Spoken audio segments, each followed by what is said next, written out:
Hi, my name's Geoff. For over 30 years, my wife Heather and I have been growing dahlias in our back garden in Stockport, England.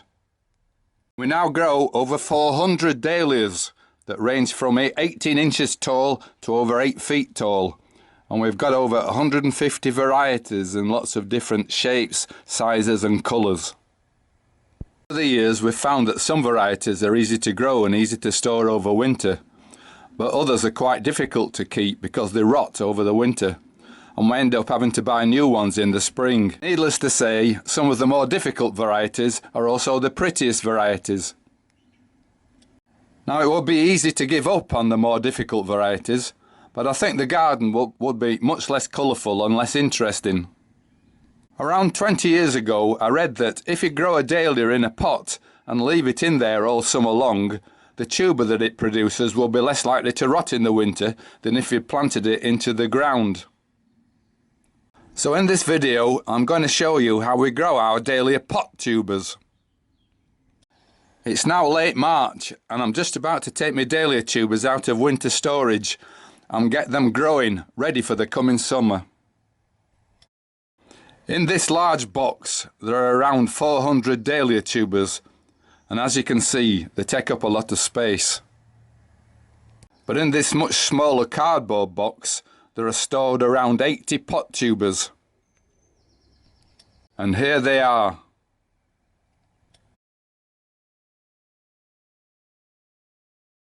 Having removed them from their pots, I think you'll be able to see that some of them are quite small, while others are very large. In fact, I've had to cut open a couple of the pots in order to get the tuber out.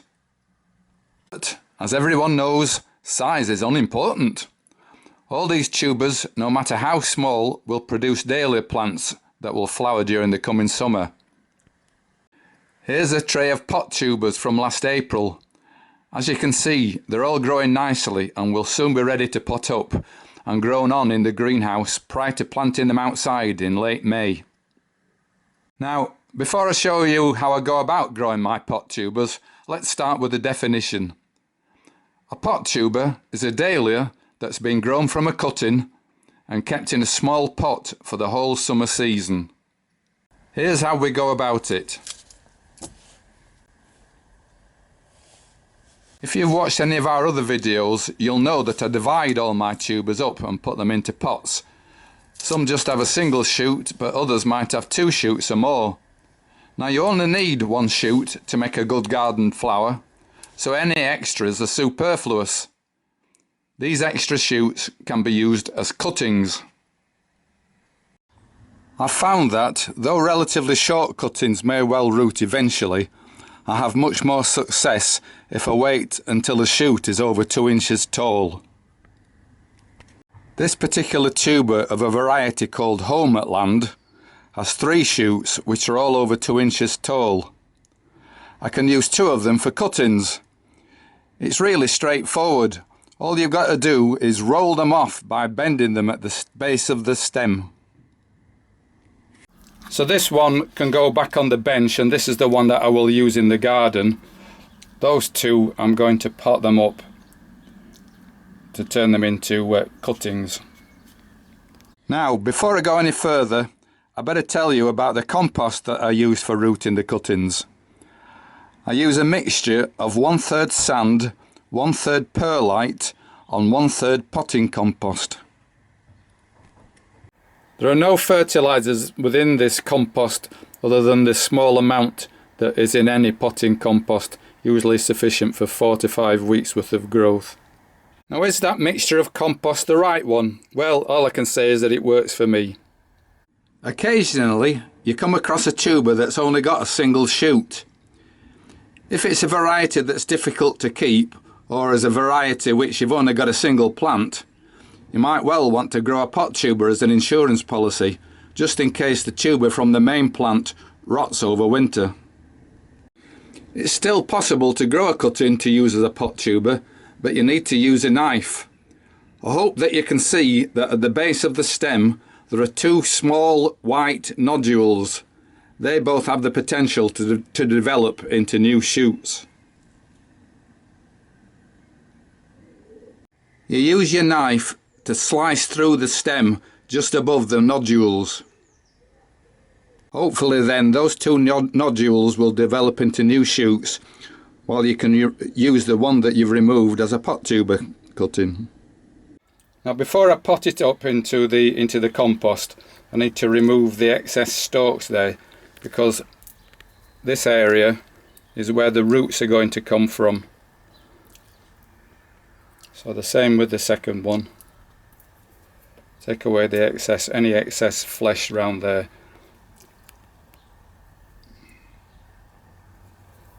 Okay, and then it's just a question of getting them into the compost. 1, 2, remember the label, and there you go. Now those will start rooting in 2 or 3 weeks time, and eventually I will put them into separate pots and they will go in the ground to be used as pot tubers. So there we've got 12 little cuttings that will stay in the tray until they're rooted.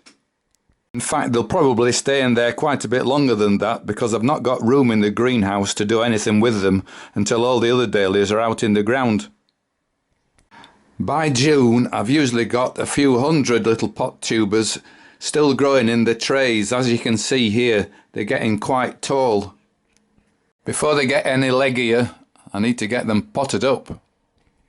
Now each plant is going to get its own pot, and I use these square ones. They're about 3.5 to 4 inches diameter. I've found that if you use square ones, the roots don't wrap around themselves and squeeze themselves to death. Now I know that some gardeners who grow pot tubers use larger pots than these, but these seem to work for me, so why change?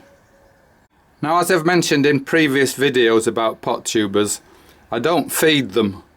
The idea is to convince the plant that it's about to die, and you don't let it flower, so the only way it's going to reproduce itself is to make sure that it grows a tuber.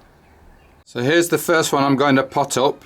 It's a little plant of a variety called Rycroft Rebel, and as you can see, it's already producing a small tuber, and when I plant it up into a bigger pot, that tuber will get bigger. So there it is, potted up, and note that I've already taken out the growth point. I'll aim to keep this plant on the short side. You don't want it producing lots of laterals that then produce flowers. You want to make it concentrate its efforts into the tuber. So there they are, all potted up, all 225 of them. If I haven't planted the pot tubers out by the end of June, they're getting quite tall. They need to go in. Now this is the small piece of land on which I store all my pot tubers over the summer. It's not a particularly large piece of land, but it's big enough for about 200 to 300 tubers, especially if they're in small pots like the ones I use. Before I start, I dig the piece of land over. The first thing I do is install my support system. The dahlias that are put out in the garden, I like to have 1 stake per plant, but it's not realistic to have 225 stakes for 225 little dahlias, so I use a lattice system, which I'll show you as I go along. I'm growing them in rows of 8, with the tallest ones right at the back, so that the short ones will be near the front when I get round to planting them, and they'll get more sunlight. So that's it, the first row of 8 all planted out just below the surface, and with the labels pressed in so that the birds don't pull them out. And that's the second row finished. I can't deny that they are close together, but bear in mind the aim of this is to convince the plants that they're about to die, so they'll produce a tuber. No, I'm not trying to persuade you that this is the right way to do it. I'm sure that other dahlias growers would tell you something different. I know some people keep their dahlias outside the ground altogether. They just water them every day and keep them on concrete. But this works for me. I don't have to water them so much, and I've found that it works quite well. And that's it, the first 5 rows done in next to no time. I'm glad I dug the soil over before I started, it's made that a lot easier. Now after each 5 rows I put some extra supports in. And now I'm going to use some polypropylene string to make a zigzag support system. Now I hope you can see the crisscross string. That'll hold the plants for a week or so, but as they get taller I'm going to have to put another layer of string in as they get higher. And that's the 3rd batch of 40 done. I'm going to leave the rest for a few days because they're on the small side. It's better to get them a bit taller so they can hold their own. It's the 11th of July. At long last I've planted out the last of my pot tubers. It's a good 2 weeks since I planted out the first ones, and already the first ones have had to have the second layer of string because they're getting taller. Whereas some of the ones I've just planted out are on the small side. For the rest of the summer it's just a question of keeping them properly supported. I've found that it's best to keep them relatively short so that they don't fall over, but above all the main thing is removing all the flowers. We don't want any of the plants putting their efforts into growing flowers instead of growing a new tuber. For the rest of the summer I leave them more or less to their own devices. I water them occasionally but not too often. I've found that it's better if they're kept on the dry side actually. When you get down to ground level you can tell that they're growing pretty well. The stems are strong. And by the end of September you've got a very nice display of greenery. Now in late October or early November they're usually forecasting frost.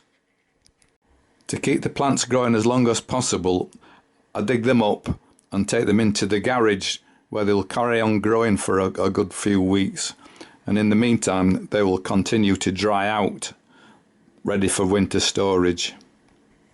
It's the 22nd of November and I'm going to take all the tops off the pot tubers now.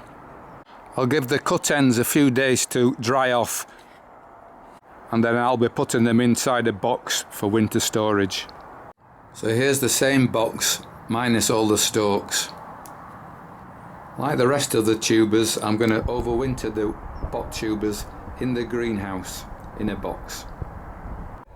This time I'm using a large cardboard box. Now bear in mind that the soil within these pots is still slightly damp. Although I've dried them off in the greenhouse for the last 3 or 4 weeks, there is still some moisture in the compost, so there's no danger of them drying out over winter.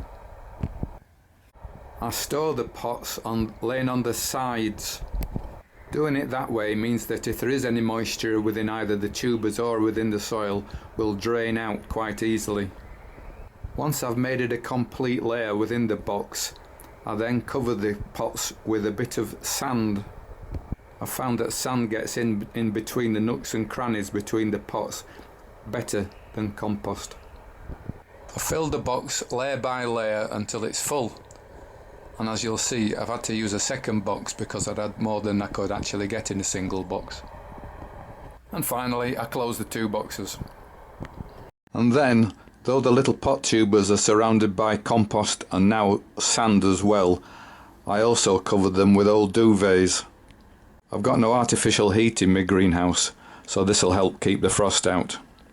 I can now leave my dahlia tubers tucked up in bed for the winter, confident that no matter how cold it gets, even if a few of my tubers rot away, I won't lose every tuber of my favourite varieties. So I hope that's given you enough information on how to grow pot tubers. If you're interested in seeing how we grow our normal dahlias in the garden, there are plenty of other videos online. Just look out for our name, Dahliaholic. Thank you for watching and enjoy your dahlias.